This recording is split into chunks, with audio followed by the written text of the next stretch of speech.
So then Trev, what we've got here today is a front garden area typical of houses all across the UK. We've got a single car parking space and then a large lawn area which doesn't really get used very much at the moment. So what I'd like you to do please is just tell us a bit about what we're going to do today. What are the things that we need to be looking out for on an installation like this? You're right, Claire. This installation will not only change how we use this driveway, it's also we've got to take into the account where we've got legal processes going in place where the SODS legislation, which is 2008, which came in. We've also got to put a soakaway into the corner there, which we'll talk about later.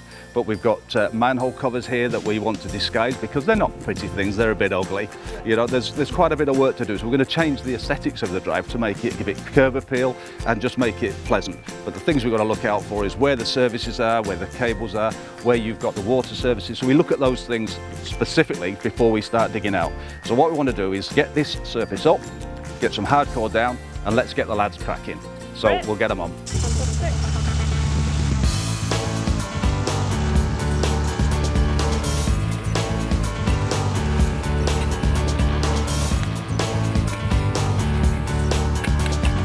As you can see, Matt started to dig out, but before he did that, what we made sure of, we knew where the services were. So what we've looked at, we've seen where the drain runs are, we've seen where the service cables are, we've seen the gas, the water. All these things are important so you don't end up either going through with it with a spade if you're digging out by hand, or if you've got a machine that you're not going to have an extensive cost. So it's imperative that you know where these services are before you start, which we've done.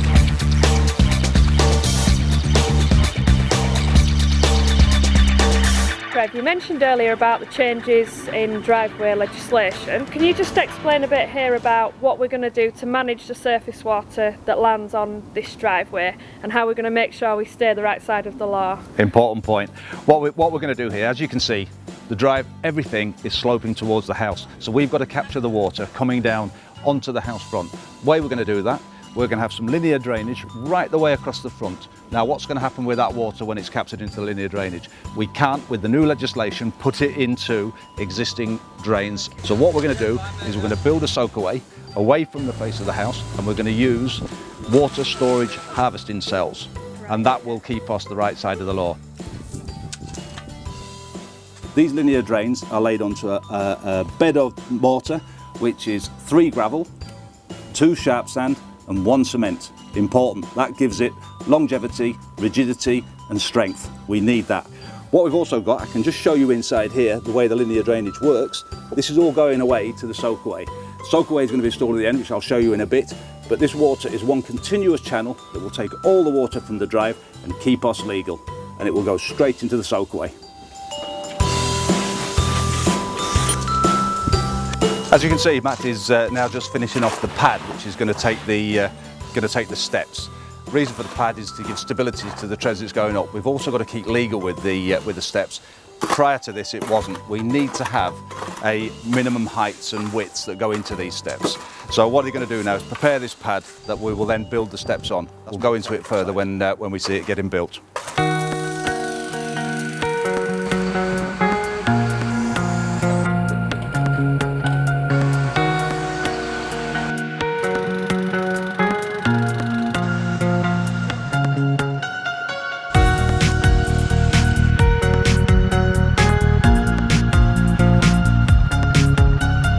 What Matt's done here, this is the end of the linear drain run, which is everything is going into the soakaway, which is situated away from the house.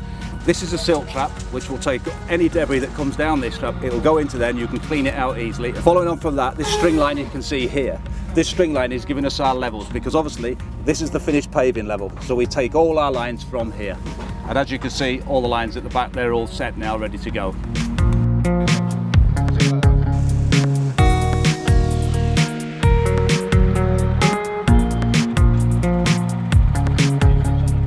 Things are really cracking on at a pace now. We've got the linear drainage in, we've struck our levels, and as you can see, what Matt's doing behind is putting in the tegular curb, which is our edge restraint. Really important you do this before laying your drive. What it does, if you think of the curbs and the edge restraints, they are like a frame to a picture, and they are framing your drive and holding it all together. Majorly important you do this bit properly, because this is what gives your drive integrity.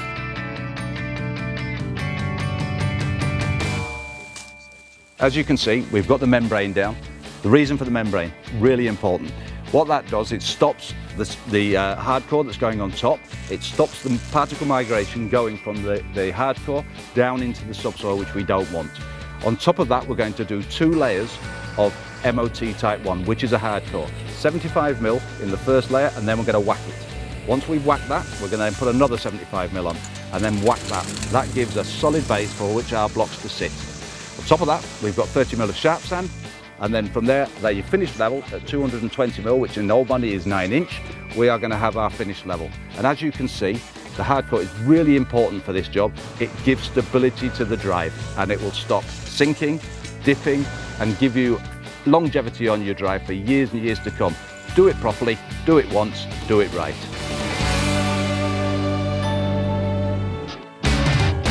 So then Trev, earlier on we were talking about how to keep driveways at the front of the house legal. We know that if you use permeable paving, that's one way of complying with the legislation. But the other way is if you want to use traditional block paving to install a soakaway system. That's right. Well, the soakaway system we've installed here to comply with what you've been talking about there, the new sludge legislation, is a water storage area. So what this is an aquacell. This aquacell is linked through to the linear drainage that's on the front of the house. And what happens there, we've got a P-trap at the end there which collects all the silt that stops your cell silting up. It's got a 4-inch pipework that goes into the cell. What we do then, we encapsulate it in a membrane which stops any ingress of soil or aggregates or roots going into the cell to actually stop it working. Once that's encapsulated and wrapped round, we then tape it up, cover the whole entire area with sand, which is permeable, which can get the water through. And then on top of that, once that's finished, because it's in the borders, we then put soil over the top of it. And what that does then, that becomes totally invisible, out of sight, and its legislation is correct if you do. So this is what we need to do to stay legal then? The legislation states that if you keep the water in your curtilage, which is basically the word for boundary, if you keep it in the boundaries of your property, you don't have to apply for planning permission. People mustn't get hung up about the idea that they've got to go for planning permission. And it's completely legal? It's completely legal. And this is non-service, so you don't have to do anything with this. Once this is done, it's done. There's no management to it. It'll just all go to ground where the councils and the government want it to go, back into the ground, not into their systems. If you can remember the pad that we'd already put in to accept the new steps that we're going to put in, what we're going to do is make these legal, because what happened before is we just had one step, the trip was far too much coming out of the house, and you've got to incorporate, most people have got these PVC doors now or the like, and you've got to accept the 150 above that sill is the downward tread that you have to incorporate into your steps. So we're putting 2 steps in. We're using it by using the new Fairstone walling and the new Fairstone step kit, which is really nice. It's already pre-prepared. There's not a lot of work to do to it. You just have to put your risers in and make sure that the ongoing treads are the same. So you keep those the same. Whatever the top riser is, the second must be. That keeps it right. And also, look at the look. It looks absolutely beautiful.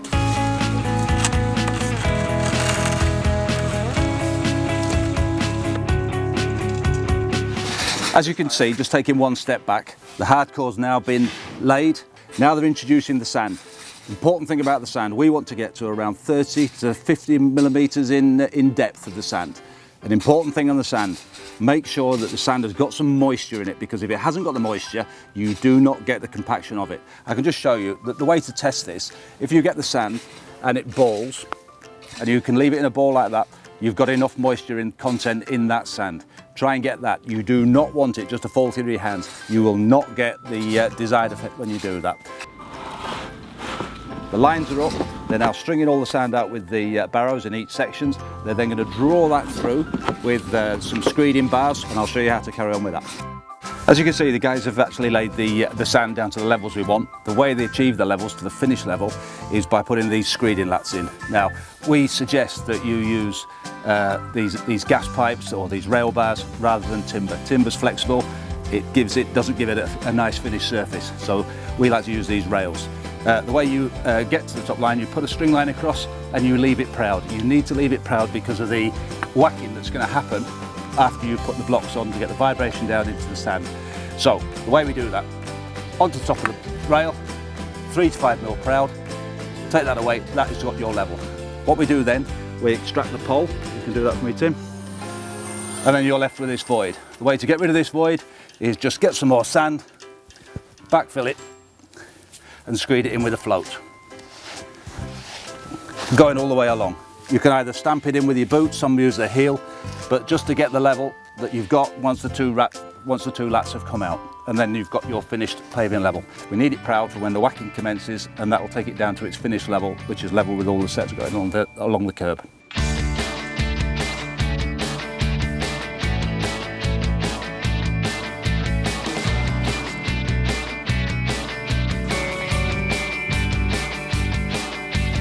What I want to show you now is a few tips on actually laying the blocks. When you introduce the block to the face that you're running from, just make sure that you take the blocks to halfway up the block, make a connection, and then straight down. What we get a lot of is, we see this, you take the block to the face, dig it into the screed, and what you end up then, if I can get it out, is a face here, which you don't want, because then you get a gap and all your lines will run out. So I'll just straighten that up. Block, straight to the face, nice connection, click, flat straight down. Straight to the face, back, straight down. And then you're going to get a nice straight line. You can check your lines every sort of 2 and 3 courses, and then make sure everything's straight. That's the way to do it without any problem.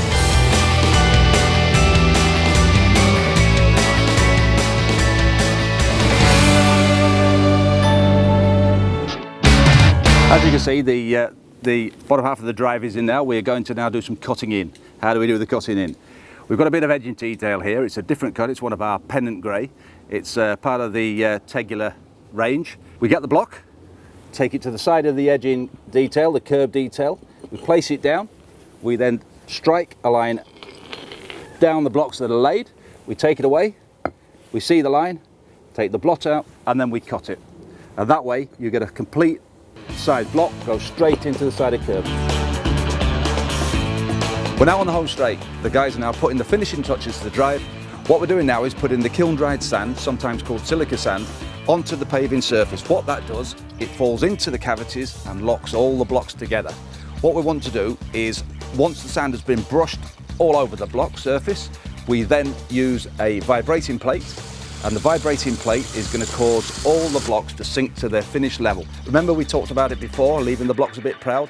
Well, this is the process that sends everything to the level of the top of the curbs. It is the finishing process. One really important thing to remember about about using kiln dry, make sure you use a dust mask every time you do this. Right, it's starting to rain. We've finished the driveway just in time. Looks fantastic. Please can you just run through a couple of the key points that we must remember when we're installing a driveway like this? Yeah, not a problem, Claire. First, know where your services are. Don't want any accidents when we're digging out.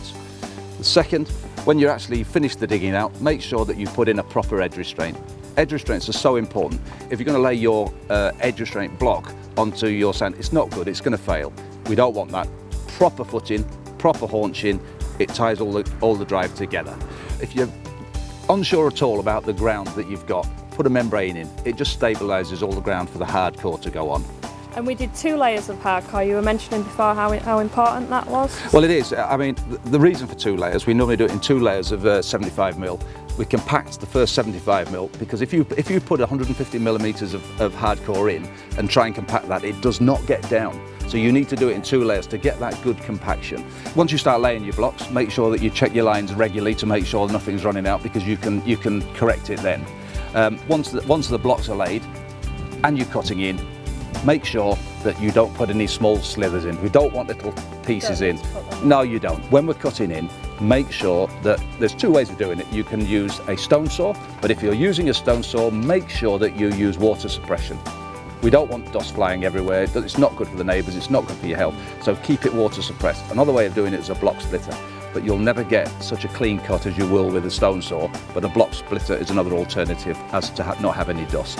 You'll have noticed that when the guys have been working all the way through the process, their personal protection wear, fundamentally important that you keep yourself safe and you keep the people that you're working with safe. As you can see, Claire, the heavens have opened, good old British summer, but we are controlling the water on this installation. We've put in a soakaway, and you've got to remember that if you lay permeable paving or you install a soakaway, you do not need to apply for planning permission. It is a last resort. It's a very simple process to follow. So you just need to keep that in your mind, that it is a last resort to go for planning permission. And we've shown just how easy it is to manage the water that falls on the driveway here, really. Exactly. I mean, look what we've done here. We've taken away, there's no more mowing to do, the grass is gone. We've got an extra parking space. Look how much better it looks. You know, we've got everything, we've got the steps going into the house, it just looks fantastic. And it's not hard to do. You know, these processes are straightforward if you just follow some basic rules. And the basic rules are, follow what we've said.